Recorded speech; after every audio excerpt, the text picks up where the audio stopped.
Mouth के बाद जो आपके माउथ के पीछे वाला पाइप होता है उसको हम फेरिंक्स कहते हैं।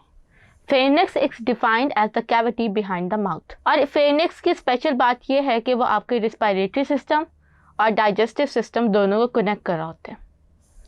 अगर आप डायग्राम में देखें तो आपको नज़र आएगा कि यहाँ पे जो फेरिंक्स है ये आपके नेजल कैविटी से भी एयर को लेता है एंड देन माउथ से भी जो है वो फूड को लेता है, बिकॉज ये air pipe and food pipe दोनों को फेरिंक्स जो है वो कनेक्ट कर रहा है।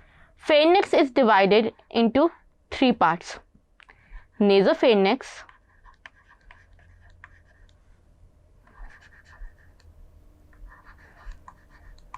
ये वो पार्ट होता है जो कि रिस्पायरेटरी सिस्टम और नेजल कैविटी को आपस में कनेक्ट कर रहा होता है। Then we have ओरोफेरिंक्स,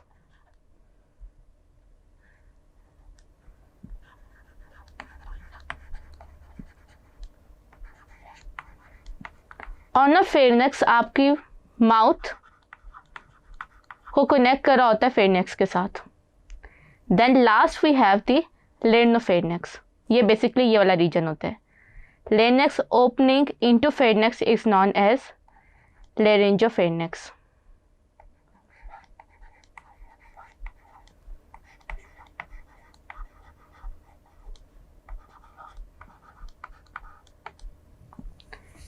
then pharynx से बाद हम बात करते हैं स्वेलिंग ऑफ द फूड की। The tongue forms a chewed and moisten the food into the ball. आपने देखा होगा कि जब आप खाना चबा रहे होते हैं तो उसके बाद आपके जो माउथ में फूड जो होते हैं वो एक बोलस की फॉर्म में क्रिएट हो जाती है। फिर ये जो बोलस होती है ये पुश होती है आपके फेरिंक्स में।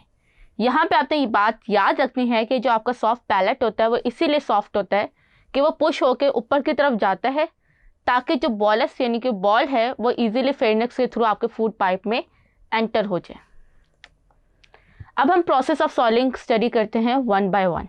सबसे पहले मसल रेस होंगे into the soft palate against the back wall which closes the passage between the nasal cavity and the pharynx. फिर जो फूड का प्रेशर पड़ेगा फेरिंक्स के ऊपर वो आपके नर्व को स्टिमुलेट करेगा जिसकी वजह से सॉलिंग रिफ्लेक्स जनरेट होगा। आपका लेरिंक्स जो होगा वो राइज होगा ताकि वो एपिग्लॉटिस के पास आ जाए और एपिग्लॉटिस जो है वो स्टॉप हो जाए ताकि फूड पाइप के थ्रू आपकी जो बॉडी के अंदर फूड जो है वो चली जाए और ट्रेकिया के अंदर कोई भी फूड पार्टिकल एंटर ना हो। और फूड देन आपके इसोफेगस में जो मूव करती है इस रिफ्लेक्स सेक्शन को हम पेरिस्टाल्सिस कहते हैं। Peristalsis is defined as the wave of relaxation of circular muscle in front of the food. और ये सर्कुलेशन मसल इस तरह होती है कि अगर आप देखो कि आपका जो होता है पहले सबसे पहले जो फूड पाइप के मसल्स होते हैं वो रिलैक्स करते हैं ताकि बोलस आ जाए और उसके ऊपर वाले जो मसल्स होते हैं वो कॉन्ट्रैक्ट करते हैं ताकि फूड को जो है वो फर्दर आगे पुश किया जाए। उसके बाद हम बात करते हैं इसोफेगस की। इसोफेगस ये वही ट्यूब है जिसके अंदर आपकी फूड जो है वो पेरिस्टाल्सिस मूवमेंट से रीच करती है इनटू द स्टमक और ये आपकी 25 सेंटीमीटर लॉन्ग होती है लेंथ में। इसोफेगस बेसिकली आपकी कोई डाइजेशन नहीं करी, इसका एक ही फंक्शन है कि वो आपके फूड को पास करे from the pharynx to the stomach.